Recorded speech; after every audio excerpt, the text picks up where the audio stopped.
Hello bachcho, let's read the question. The question says find out the false sentences. A. Golgi apparatus is involved in the formation of lysosomes. B. Nucleus, mitochondria and plastids have DNA. Hence, they are able to make their own structural proteins. C. Mitochondria is said to be the powerhouse of the cell as ATP is generated in them. D. Cytoplasm is called as protoplasm. इस question में हमारा जो की concept use होगा, it will be a cell. Cell is the basic structural and functional unit of life. अब जो cell है ये दो तरीके का हो सकता है, which can be a prokaryotic cell या फिर अ यूकैरियोटिक सेल. सबसे पहले अगर बात करें फर्स्ट ऑप्शन की, तो जो गोल्जी एपरेटस होता है, it is a membrane bound structure जो प्रेजेंट होता है in the eukaryotic cell. It is present in eukaryotic cells. और गोल्जी एपरेटस का काम क्या होता है? It is the packaging and modification of materials जिन्हें की एंडोप्लाज्मिक रेटिकुलम सिंथेसाइज करता है. अब जो गोल्जी एपरेटस है, ये एक और सेल ऑर्गेनल की फॉर्मेशन के लिए भी रिस्पॉन्सिबल होता है, विच इज लाइसोसोम. तो Golgi apparatus is responsible for lysosome formation. Golgi apparatus lysosomes को पिंच ऑफ करता है in the form of small vesicles from the trans phase. तो हमारी जो ये फर्स्ट स्टेटमेंट है, ये कैसी स्टेटमेंट है? It is a true statement. Next बात करते हैं ऑप्शन बी की. तो डीएनए होता है द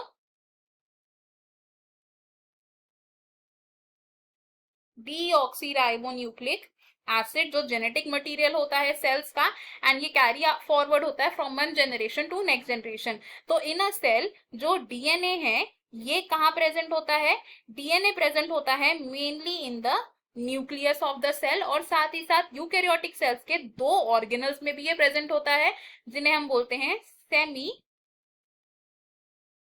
ऑटोनॉमस ऑर्गेनल्स. और ये जो सेमी ऑटोनॉमस ऑर्गेनल्स हैं, these are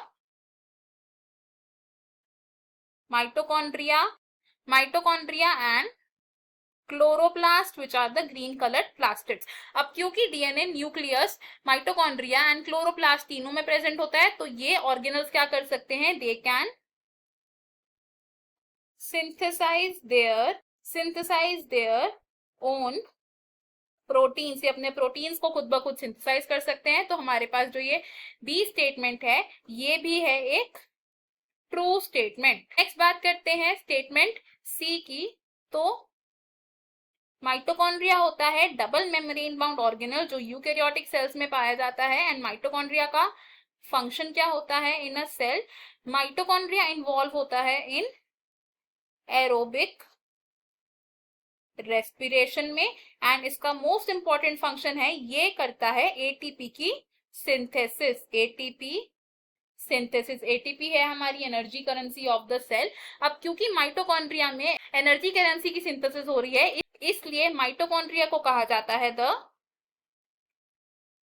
power house of cell. तो हमारे पास जो ये थर्ड स्टेटमेंट है, this is also a true statement. और अब अगर बात करें फोर्थ स्टेटमेंट की, विच इज स्टेटमेंट डी. तो प्रोटोप्लाज्म क्या होता है?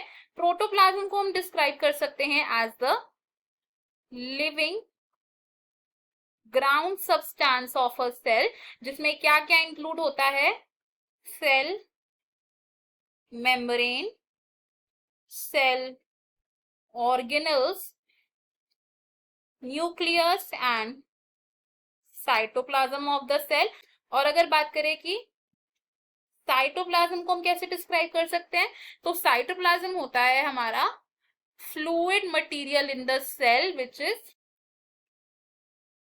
enclosed by cell membrane.